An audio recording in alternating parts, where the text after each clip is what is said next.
Bienvenue dans ce nouvel épisode du Second Call, le podcast qui t'aide à te rapprocher d'Allah et à prendre soin de toi à travers la lecture. Je suis Salma, la fondatrice de la librairie musulmane Sakin, et aujourd'hui on se retrouve pour parler du fait de se détacher de ce bas monde. Je vais m'expliquer tout au long de l'épisode, ne vous inquiétez pas.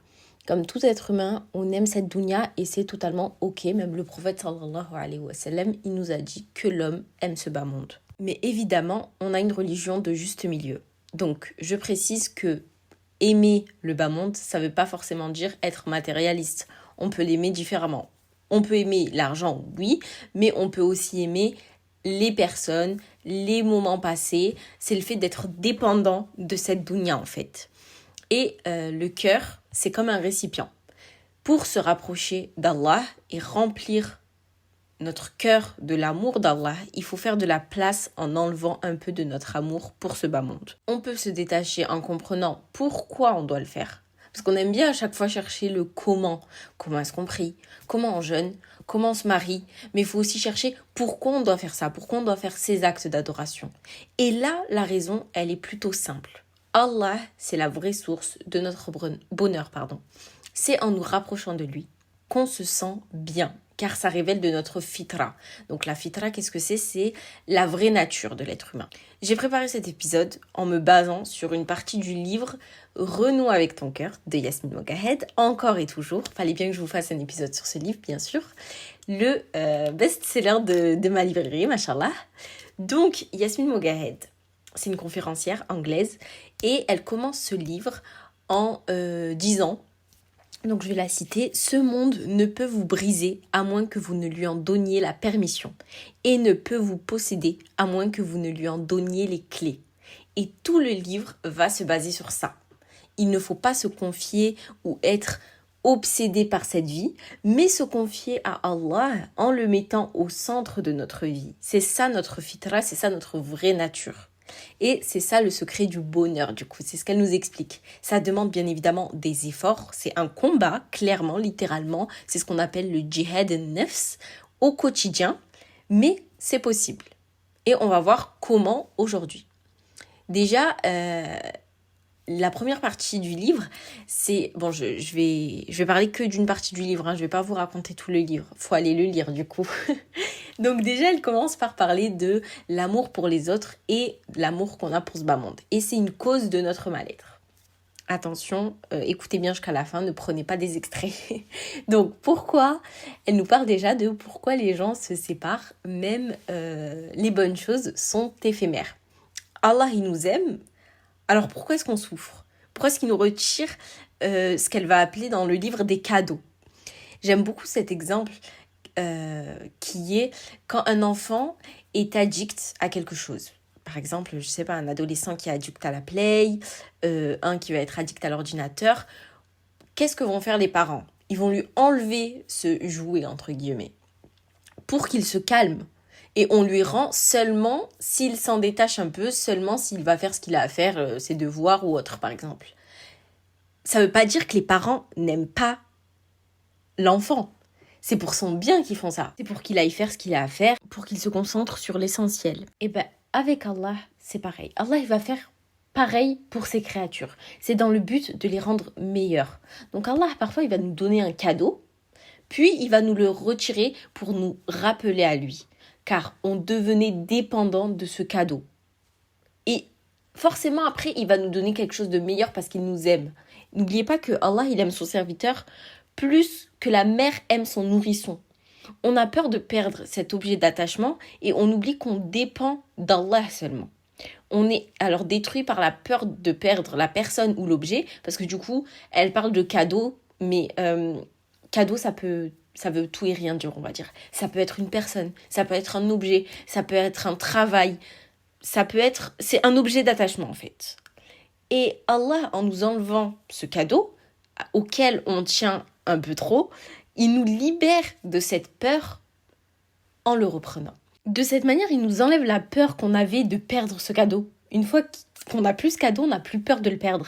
Même si, évidemment, on y était attaché, ça fait mal parce qu'en fait, on y était attaché plus que ce qu'il fallait en réalité. Et avec Allah, on est sûr d'une chose, c'est que tout cadeau retiré est rendu d'une façon ou d'une autre. Et on a de nombreux exemples dans les histoires des prophètes. Vraiment, les histoires des prophètes, j'aime trop ça. Bon, déjà parce que c'est des belles histoires, mais parce qu'il y a tellement d'enseignements dedans, on n'a même pas idée. Donc, on va prendre l'exemple du prophète Youssouf alayhi salam. Il a été enlevé à son père Ya'qub alayhi salam et il lui a été rendu après. Moussa alayhi salam, il a été enlevé à sa mère et il lui a été rendu après. Donc ce qui nous a été enlevé par Allah n'est jamais perdu. Il faut placer sa confiance en Allah. Un cadeau peut être rendu sous une forme différente ou meilleure, par exemple. On peut prendre l'exemple d'Umm Salama, radiallahu anha. Son époux est décédé, donc un cadeau lui a été retiré et il a été remplacé d'une certaine manière par un cadeau, une forme différente et meilleure, car elle a pu épouser le prophète sallallahu alayhi wa sallam, le meilleur des hommes. Donc voilà, un des points importants, c'est se rappeler que aimer cette dunya, ça veut pas dire être matérialiste, j'aime les habits, j'aime l'argent, je fais des trucs de fou. Pas du tout. Ça peut être aimer un peu trop, entre guillemets, des personnes, des émotions, des moments. La douleur, en fait, elle provient de notre amour pour cette dunya. Pour éviter de souffrir, il va falloir du coup s'attacher à Allah. C'est ce qu'on va voir dans cette deuxième partie où on nous parle de vide intérieur, de vide qu'on ressent. Et le but, ça va être de le combler pour goûter au bonheur. Je pense qu'on a tous déjà ressenti ce vide quand on a une baisse de foi, une baisse de morale et on cherche absolument à le combler. Yasmine Mogahed, dans son livre, elle nous explique que ce vide qu'on ressent, c'est parce qu'avant, on avait une maison, un espace physique partagé avec Allah. Et c'était le paradis. Cette séparation, pour ce monde, cette dunya, ça a provoqué quelque chose de douloureux. On a donc un vide intérieur à combler. Et l'antidote, il est présent et on le ressent dans notre fitra, c'est être proche d'Allah. On essaye de combler ce vide intérieur à chaque fois avec des choses de ce bas monde, avec du matériel, un travail, de l'argent, le quotidien, mais on trébuche, entre guillemets. On souffre parce qu'on a besoin en fait de cette relation avec Allah. C'est ça notre vraie nature, elle nous pousse à avoir une relation avec Allah. C'est la seule chose stable et éternelle sur laquelle on peut se baser. Si on base nos émotions, notre vie sur des choses de ce bas monde, tout ce qui est dans ce bas monde est éphémère. Donc tout ce qui est dans ce bas monde, forcément, est instable et changeant.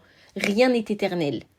Donc, il faut se rappeler que si tout est éphémère, le bonheur aussi est éphémère. Et le malheur aussi est éphémère. C'est pour ça qu'il ne faut jamais perdre espoir en Allah. Chaque bonne chose et mauvaise chose qu'on vit, et encore bonne et mauvais, c'est subjectif. Mais le but de tout ce que Allah il nous fait vivre, c'est pour retourner vers lui. Il y a une raison à tout ce qu'on vit et c'est important d'apprécier chaque moment. Prendre le temps d'observer la nature, les créatures, car il y a un sens profond. Il y a des signes qui poussent à la méditation. Et en tant que croyant, on doit prendre le temps d'apprécier ces choses, de méditer sur la nature pour nous rapprocher d'Allah et pour combler ce vide qu'on ressent au fond de nous.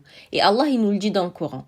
En vérité, dans la création des cieux et de la terre et dans l'alternance de la nuit et du jour, il y a certes des signes pour les doués d'intelligence qui, debout, assis, couchés sur leur côté, invoquent Allah et méditent sur la création des cieux et de la terre, disant « Notre Seigneur, tu n'as pas créé cela en vain. Gloire à toi, garde-nous du châtiment du feu. » Ça, c'est dans la sourate Al-Imran, la 3e sourate, le verset 190-191.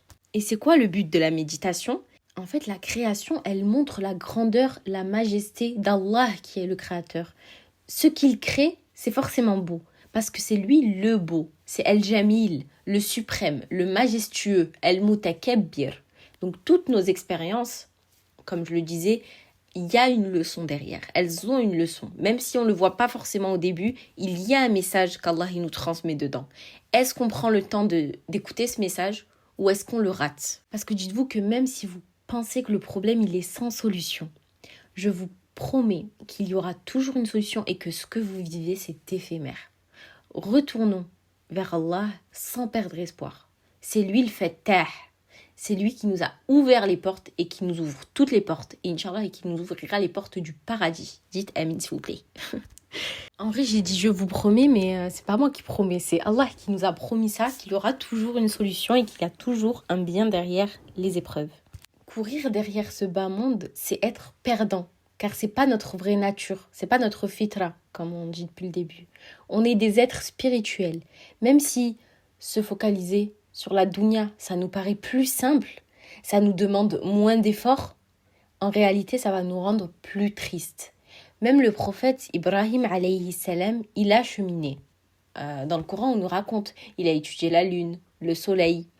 Il se posait des questions, il méditait. Et il n'avait pas d'autre choix que de se dire que c'est Allah le créateur de toutes choses et qu'il fallait s'en remettre à lui et lui seul, car c'est lui seul qui peut nous sauver.